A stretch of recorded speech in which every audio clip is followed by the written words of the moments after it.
Samajwadi party प्रमुख महासचिव चंडीगढ़ सुरेंद्र ठाकुर ने चंडीगढ़ प्रशासन और मेयर की कार्यशैली पर सवाल उठाए। जी हां, आपको बताते चले कि चंडीगढ़ में समाजवादी पार्टी प्रमुख महासचिव चंडीगढ़ सुरेंद्र ठाकुर ने प्रशासन और मेयर की कार्यशैली पर सवाल उठाए हैं। वहीं अब देखना यह होगा कि क्या चंडीगढ़ में बन रही रोड 3 साल तक चलेगी एवं 22 गांवों में गार्बेज कलेक्शन पर क्या MU साइन होगा। सुनील कुमार पांडे की रिपोर्ट, चंडीगढ़। जी ठाकुर साहब, जैसे कि चंडीगढ़ के मुद्दे को आपने संज्ञान में, प्रशासन के संज्ञान में आप लाना चाहते हैं, क्या वो मुद्दे हैं, क्या प्रॉब्लम है जिसको लेकर आपने मीडिया को इनवाइट किया सर? सबसे पहले पांडे जी, मैं आपका, आपके व्यूअर्स का और जो भी लोग मेरी ये वीडियो देखेंगे उन सभी को मेरा प्यार भरा नमस्कार। और मैं हमेशा, पिछली बार मैंने एक मुद्दे के ऊपर आपसे वार्तालाप की थी। एक मुद्दा उठाया था सड़क का जी, जो वार्ड नंबर 34 में मेन रोड 45 से जो 46 को कनेक्ट करती है, उस रोड का। तो वो रोड, उस रोड की जो हालत थी बहुत खस्ता थी, लेकिन आज उस पर कार्य चल रहा है। तो वो कार्य हम खुश हैं इस चीज़ से कि प्रशासन ने हमारी बात सुनी और उस पर कार्य शुरू कर दिया जी। लेकिन इसमें थोड़ी सी कुछ एक चीज़ें मैं आपसे, आपके माध्यम से प्रशासन से और बीजेपी गवर्नमेंट से सवाल उठाना चाहता हूं कि जो ये गारंटी दे रहे 3 साल की, उस गारंटी के ऊपर मैं जो है इनसे पूछना चाहता हूं कि उस गारंटी का लिखित रूप में क्या कोई चीज़ हमें पब्लिक को देंगे कि जो ये दावा कर रहे हैं कि ये जो रोड रहेगा वो 3 साल तक जो है टूटेगा नहीं है जी। उस विषय के ऊपर क्या ये हमें कोई लिखित रूप में देंगे? क्योंकि मेयर जो है चंडीगढ़ के अंदर 1 साल का होता है, आपको भी पता होता है, अगले साल कोई और मेयर रहेगा। लेकिन हमें जो क्रेडिबिलिटी चाहिए वो प्रशासन की चाहिए कि क्या जो इस रोड को बना रहा है, ये रोड या अन्यथा दूसरे रोड भी हम ले लें, कि जो यहाँ का जेई है, एक्सीएन है या एसडीओ है, क्या उनके नाम डिस्प्ले करेगी सरकार या MC जो है उन लोगों का डिस्प्ले करेगी कि इन लोगों ने जो है इस रोड को पास किया और इन लोगों की गारंटी रहेगी, बिल्कुल, है ना? क्योंकि कॉन्ट्रैक्टर क्या है कि अपना काम करके निकल जाएगा। तो क्या पब्लिक डोमेन में इस कॉन्ट्रैक्ट की वो कॉपी लाएंगे? क्या पब्लिक को एक्सीएन, एसडीओ या जेई की हमें नंबर्स और डिस्प्ले करेंगे कि हमें बताया जाए कि इन लोगों ने जो है वो ये रोड पास किया हुआ है? क्योंकि क्रेडिबिलिटी तभी दिखाई दी है। नहीं तो आपको पता ही है कि हर रोड जो है एक उसकी अपना रिश्वत लेने वाला या जो प्रोसेस 2 नंबर वाला प्रोसेस है उसके भेंट चढ़ जाता है कि अलिगेशन लगता है कि प्रशासन ने रिश्वत खा ली, उसने रिश्वत खा ली इसमें, और ये जो काम जो है वो सही ढंग से नहीं हुआ। तो क्या ऐसा तो नहीं है कि हमारा रोड भी उस तरह से रहे, या जो हमें दूसरे जगह भी रोड देख रहे हैं तो हमें नहीं लगता कि 2-3 साल तक ये टिक पाएगा रोड।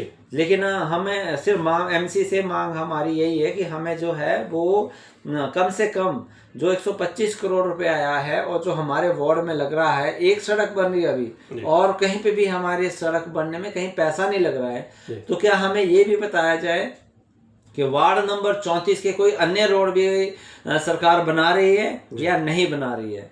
ये हमारा एक मुद्दा है। दूसरा हमारा है चंडीगढ़ के अंदर जो चुनाव से पहले गवर्नमेंट ने 22 गांव को जो है MC के अंदर लाया था, ठीक है। लेकिन अभी तक 3 साल होने के बावजूद, 4 साल होने के बावजूद भी अभी तक 4 साल कंप्लीट हो गए, मूलभूत सुविधाएं जो है वहां पे उपलब्ध नहीं कराई गई है।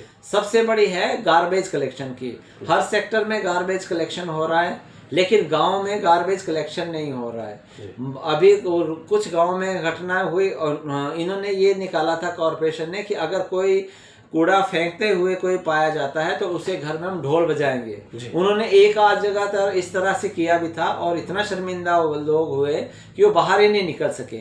लेकिन प्रशासन ने अपना फॉल्ट नहीं देखा। क्या आपने गाड़ी वहां भेजी थी कलेक्शन के लिए? जो आप बिलों के ऊपर पैसा लगा रहे हैं कि भाई आप इतना गार्बेज का पैसा दो, और गार्बेज आप वहाँ पे गाड़ी नहीं दे रहे हैं। जो MOU पिछले 4 साल से पेंडिंग है, आज तक वो MOU साइन नहीं हुआ गार्बेज कलेक्शन के लिए, लेकिन वो इस तरह की हरकत जो है सरकार और प्रशासन कर रहा है, तो ये बहुत निंदनीय है और हम इसका पूर्ण जोर से विरोध करते हैं जी। तीसरा हमारा है रिहेबिलिटेशन कॉलोनियाँ। जो रिहेबिलिटेशन कॉलोनियाँ का मुद्दा है, जो रिहेबिलिटेशन कॉलोनियाँ है, चाहे वो धनास में है, मलोया में है, सुंदर नगर में है, सेक्टर 29 में है, राम दरबार में है, कहीं पे भी है, सेक्टर 56 में भी है, और कई जगह पे जितनी भी कॉलोनियाँ रिहेबिलिटेशन कॉलोनियाँ हैं, अभी जो है DC साहब, ADC साहब और जो आर्किटेक्ट, चीफ आर्किटेक्ट साहब, एक और भी अधिकारी है, इन लोगों ने एक कमेटी बना के प्रारूप तैयार कर दिया। मिनट्स ऑफ बुक्स में ये चीज़ आ गई है कि जो लीज अभी ख़त्म हो रही है, जो कॉन्ट्रैक्ट ख़त्म हो रहा है गवर्नमेंट का, उसमें अब वो दोबारा रिन्यूअल करवाने के लिए ये लोग उन जो जिनके मकान है उनसे वो पैसा ले रही है, सिर्फ कॉन्ट्रैक्टर रिन्यूअल करवाने का। ठीक है। कहाँ तो ये है कि पूरा क्या नाम, लोगों की डिमांड ये थी कि उन घरों के हमें मालिकाना हक दिया जाए। आप पैसे ले लो लेकिन हमें मालिकाना हक दे दो, लेकिन वो मालिकाना हक नहीं दे रहे हैं, सिर्फ और सिर्फ उसको कॉन्ट्रैक्ट रिन्यूअल करने के लिए। उसमें त्रासदी आ जाएगी कि कोई बंदा अपना पैसे नहीं भर पाएगा तो उसका रिन्यूअल नहीं हो पाएगा। कोई गरीब आदमी है या कुछ कोई दिक्कत है किसी आदमी की, अगर कोई बंदा वो पैसे नहीं भर पाएगा तो ये कैंसलेशन का सीधा दे देंगे और उसको अपना घर जो है वकेट करना पड़ जाएगा। तो इस तरह की बहुत सारी त्रासदी जो है इन लोगों को आ रही है। चौथा हमारा था कि ऐसे बहुत सारे लोग हैं जिनकी मैंने कई टाइम से आवाज़ उठाई है, जो जिन लोगों को बायोमेट्रिक सर्वे होने के बावजूद भी अभी तक जो है लोगों को मकान नहीं मिले हैं। उन लोगों के भी हम प्रशासन से कहना चाहते हैं कि इन लोगों की आवाज़ को मत दबाइए आप, और आपके पास बहुत सारी हमने एप्लीकेशंस लगाई हैं, बार बार आपसे रिक्वेस्ट भी हम कर रहे हैं कि आप इन लोगों की आवाज़ सुनिए। अगर ये प्रशासन और ये सरकार नहीं सुनती है बात, तो हमें सड़कों के ऊपर बहुत जल्द आपको मिलेंगे।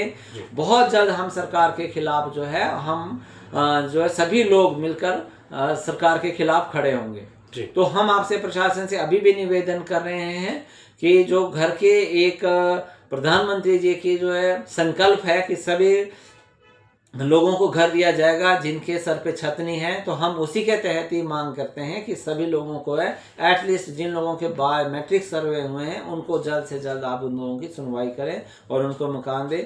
बहुत बहुत धन्यवाद। नमस्कार।